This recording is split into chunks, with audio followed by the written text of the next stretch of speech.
How old must he be now? 8? 9? I stared at my neighbor, unsure what she was asking. She read the confusion on my face. Your cute little guy. I saw him biking down the lane earlier. He must be old enough for grade 4 now, right? Mrs. Babbage was a bit on the older side, but I never thought she had shown signs of dementia. Not until now. I wasn't exactly sure what to say. She proceeded to stare at me, tilting her head, as if I was the one misremembering. I awkwardly opened my mouth. Oh, right. My little guy. She brightened. Yes, he must be in grade 4, right? Sure. Yes, he is. What a cute little guy, she said, and returned to watering her flowers. It was an odd, slightly sad moment. I wondered if her husband had seen glimmers of this too. I could only hope that this was a momentary blip, and not the sign of anything Alzheimer's related. I took the rest of my groceries out of my car and entered home. I had a long day of teaching, and I just wanted to sit back, unwind, and watch something light on TV. But as soon as I took off my first shoe, I smelled it. Something burning on the stove. Something burning with lots of cheese on it. The hell?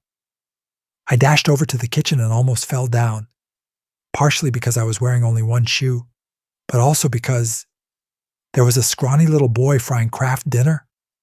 I let out a half scream, but very quickly I composed myself into the same assertive adult who taught at a university. What? Excuse me. Who are you? What are you doing here? The boy's blonde, willow-like hair whipped around his face as he looked at me with equal surprise. Papa? What do you mean? I'm here.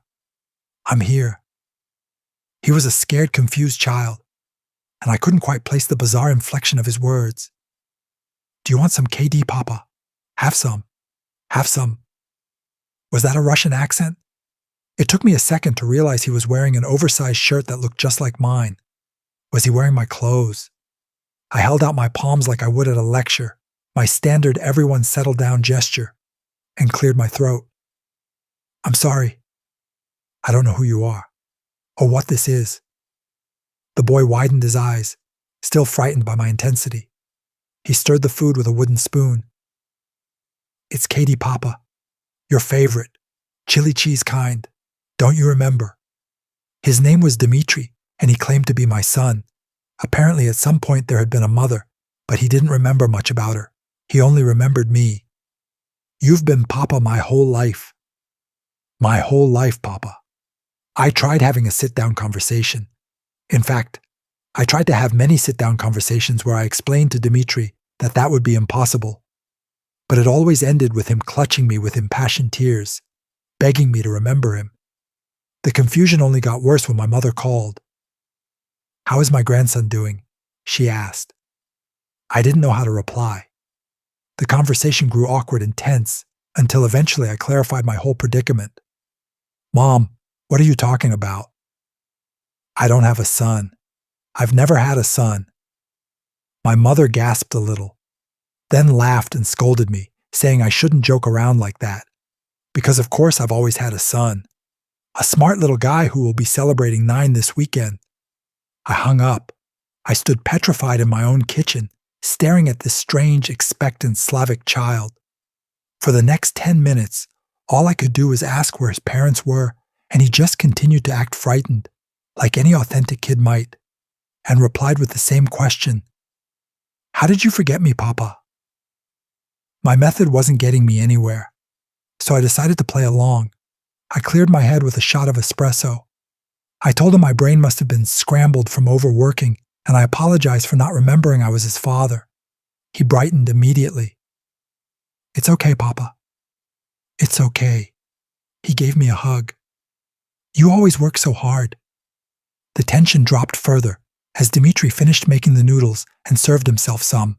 I politely declined and watched him eat, and he watched me watch him eat. So you're okay now? You're not angry. His accent was so odd. No, I said. I'm not angry. I was just a little scrambled. His eyes shimmered, looking more expectant. So we can be normal now? A wan chill trickled down my neck. I didn't really know what to say, but for whatever reason, I did not want to say, yes, we can be normal now, because this was not normal. Far from it. This child was not my son. He started playing with his food and quivered a little, like a worried mouse seeking reassurance. Everything will be fine, I eventually said. No need to stress. Enjoy your noodles. To my shock and dismay, I discovered that Dmitri also had his own room. My home office had somehow been replaced by a barren clay-walled chamber filled with linen curtains, old wooden toys, and a simple bed. The smell of bread and earth wafted throughout.